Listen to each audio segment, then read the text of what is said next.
Breaking news. CPI మాజీ జాతీయ కార్యదర్శి మాజీ ఎంపీ సురవరం సుధాకర్ రెడ్డి అంత్యక్రియలు నేడు అధికారిక లాంఛనాలతో జరగనున్నాయి.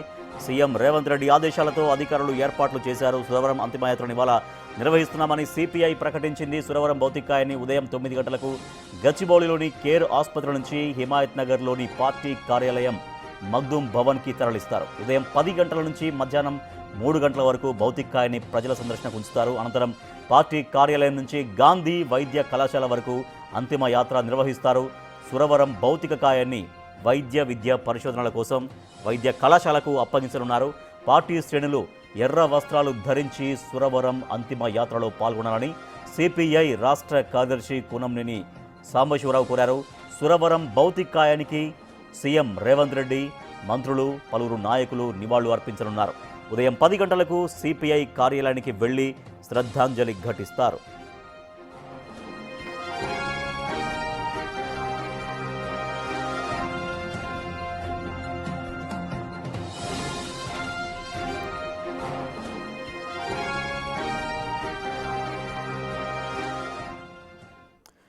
సిపిఐ సీనియర్ నాయకులు సురవరం సుధాకర్ రెడ్డి కన్నుమూశారు. సో ఒక్కసారిగా ఆ పార్టీలో సిపిఐలో కావచ్చు, తర్వాత ప్రజా సంఘాలలో నాయకుల్లో ప్రజా సంఘాలలో ఉన్నటువంటి కార్యకర్తల్లో తీవ్రమైనటువంటి విషాదం మనకు కనిపిస్తోంది. కొద్దిసేపట్లో మగ్దూమ్ భవన్కి సురవరం సుధాకర్ రెడ్డి భౌతికాయాన్ని తరలించబోతున్నారు. మా ప్రతినిధి వెంకట్ మరింత సమాచారం ఇస్తారు. వెంకట్, ఎగ్జాక్ట్గా ఎప్పుడు వస్తుందని చెప్తున్నారు అక్కడికి మగ్దూమ్ భవన్కి సురవరం భౌతికాయం?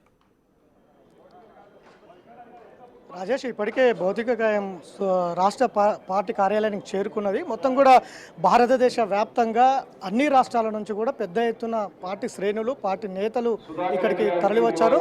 ఇక నివాళులు అర్పిస్తున్నారు. వివిధ పార్టీల నుంచి కాంగ్రెస్, బీజేపీ, బీఆర్ఎస్ ఇటు అన్ని పార్టీల నుంచి కూడా పెద్ద ఎత్తున ఇక్కడికి వస్తూ నేతలు సురవరం సుధాకర్ రెడ్డికి నివాళులు అర్పిస్తున్నారు. మధ్యాహ్నం 3 గంటల వరకు ఆయన సురవరం సుధాకర్ రెడ్డి పార్థివ దేహం రాష్ట్ర పార్టీ కార్యాలయంలో ఉండబోతుంది. ప్రస్తుతం మనతో జాతీయ కార్యదర్శి నారాయణ గారు ఉన్నారు. సార్, ఏంటి సార్ ఇలా ఏం చెప్తారు సురవరం సుధాకర్ రెడ్డి గురించి చెప్పమంటే ఒక మాటలు ఏం చెప్తారు? ఆయన గొప్ప సేవలు కమ్యూనిస్ట్ పార్టీ చేశాడు. అదే కాకుండా లౌకిక వ్యవస్థకి, ప్రజాస్వామ్యానికి, పార్లమెంటరీ వ్యవస్థకి ఆయన రియల్ స్పోక్స్ మ్యాన్. సుదీర్ఘకాలం విద్యార్థి ఉద్యమం నుంచి నేటి చివరి శ్వాస వరకు ఎస్ఎఫ్, వైఎఫ్, మళ్ళీ కమ్యూనిస్ట్ పార్టీ, తర్వాత రాష్ట్ర పార్టీ కార్యదర్శిగా 9 ఏళ్ళు ఉన్నాడు. మన జాతీయ ప్రధాన కార్యదర్శిగా 9 ఏళ్ళు ఉన్నాడు. ఎప్పుడు కానీ ఎక్కడ ఆయనకి మచ్చలేని జీవితం. కమ్యూనిస్ట్ పార్టీ కాంట్రవర్సీ పార్టీలో ఉంటూ అంత నాన్ కాంట్రవర్సీ ఉండడం అనేది అరుదు ఆ పార్టీలో. అలాంటి గొప్ప అనుభవం. ఆయన సంపూర్ణ వ్యక్తిత్వం ఎందుకన్నామంటే ఆయన మంచి మేధావి, సిద్ధాంతవేత్త, పోరాట యోధుడు, అందరినీ కలుపుకుని పోయేటువంటి వ్యక్తి.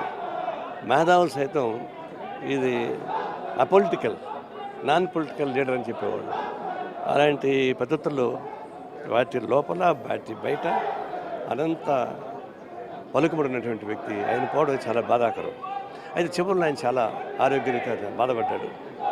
ఆ బాధను చూడలేకపోయాం మేము కూడా. ఆయన ఒక పద్ధతిలో ఇబ్బంది పడ్డాడు. అయితే ఒకటే ఈ వ్యవస్థకి నమ్మిన సిద్ధాంతాన్ని చివరిదాకా కొనసాగించడం, నిబద్ధతతో కొనసాగించడం ఇది అరుదు. అలాంటి అరుదైనటువంటి సుధాకర్ గారు మరణం అనేది చాలా బాధాకరం. నాకు వ్యక్తిగతంగా లాస్. ఎందుకంటే నేను ఎస్ఎఫ్లో పరిచయమైనాక ఆయన ప్రతి సందర్భంలోనూ జిల్లా కార్యదర్శి, రాష్ట్ర కార్యదర్శి వర్గ సభ్యులు కూడా నన్ను ప్రతి సందర్భంలో చేపట్టలాగాడు.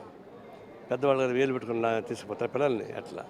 అందువల్ల నాకు వ్యక్తిగతంగా నాకు చాలా బాధ. కుటుంబ రీత్యా కూడా మా పిల్లలు, వాళ్ళ పిల్లలు కూడా అన్యోన్యంగా ఉన్నారు. చివరికి మాకు బంధువు అయ్యాడు. వాళ్ళ తమ్ముడు కూతురి మా మేనల్డ్కి ఇచ్చి చేశాం. అలాంటి అన్ని రకాల మాకు వ్యక్తిగత సంబంధాలు, కుటుంబ సంబంధాలు, రాజకీయ సంబంధాలు ఉన్నటువంటి మాకు చాలా బాధాకరమే. అయినా వారి మరణం పట్ల మేము ప్రగాఢ సంతాపం తెలియజేస్తున్నాం. వారి ఆశయాలను ముందుకు తీసుకెళ్ళడం మా కర్తవ్యం. సార్, ఎలా ఉండబోతుంది సార్ ఈ షెడ్యూల్ అంతా కూడా? ఎన్ని గంటల వరకు ఇక్కడ ఉంచుతారు పార్టీ కార్యాలయంలో? అట్లనే ఎలా ఉండబోతుంది షెడ్యూల్? ఇప్పటికే గాంధీ మెడికల్ కాలేజ్కి అప్పచెప్పామని చెప్తున్నారు. 3 గంటలకి ఇదివరకు ఇక్కడ ఉంటుంది. అప్పటి వరకు వచ్చిన వాళ్ళు సందేశించకపోవచ్చు. బహుశా ఇప్పుడు ఒక అరగంటలో ముఖ్యమంత్రి వస్తా అన్నాడు. అనేక ముఖ్యమంత్రులు వస్తున్నారు. కేరళ నుంచి కార్యదర్శి మాజీ మంత్రులు ప్రజెంట్ మంత్రులు వచ్చారు. తమిళనాడు నుంచి కమ్యూనిస్ట్ పార్టీ నాయకులు వచ్చారు. అట్లాగే ఉత్తరప్రదేశ్ నుంచి కమ్యూనిస్ట్ పార్టీ నాయకులు వచ్చారు. అనేక జిల్లా నుంచి ఫోన్లు వస్తున్నాయి. అయితే మహాసభ ఉన్నాయి కాబట్టి కొంతమంది రాలేకపోతున్నారు. ఆంధ్రప్రదేశ్ కూడా మొత్తానికి రావాల్సిందే. వాళ్ళు మహాసభ వాయిదా అయ్యాక ఒక ముగ్గురు ప్రతినిధులు పంపించారు. ఆ విధంగా దేశవ్యాప్తంగా స్పందన, అన్ని రాష్ట్రాల స్పందన, అంతర్జాతీయ స్పందన కమ్యూనిస్ట్ పార్టీ ఉద్యమం అవి ఉత్తరాలు వస్తున్నాయి. త్వరగా విడుదల చేస్తారు. జాతీయ స్థాయిలో అంతర్జాతీయ స్థాయిలో చాలామందికి ఉత్తరాలు రాస్తున్నారు, ఫోన్ చేస్తున్నారు, టెలిగ్రామ్స్ ఇస్తున్నారు. మాజీ ఉప ముఖ్యమంత్రి వెంకయ్యనాయుడు గారిని ఫోన్ చేశాడు. ఆయన నేను ఎప్పుడు రమ్మన్నారంటే 11 గంటల పైన రమ్మని చెప్పాను. ఆయన వస్తున్నారు, సీఎం వస్తున్నారు, ఇంకా చాలామంది వస్తున్నారు. దానంటే ఎవరు పార్టీ వ్యతిరేకం ఉండేవాడు కూడా ఆయనంటే సానుకూలం. తమాషా ఏంటంటే కమ్యూనిస్ట్ పార్టీకి వ్యతిరేకులు కూడా ఆయనంటే సానుకూలమైన వ్యక్తి. ఆ విధంగా అతని అర్థమైన వ్యక్తి 3 గంటల దాకా ఎక్కువ ఉంటుంది.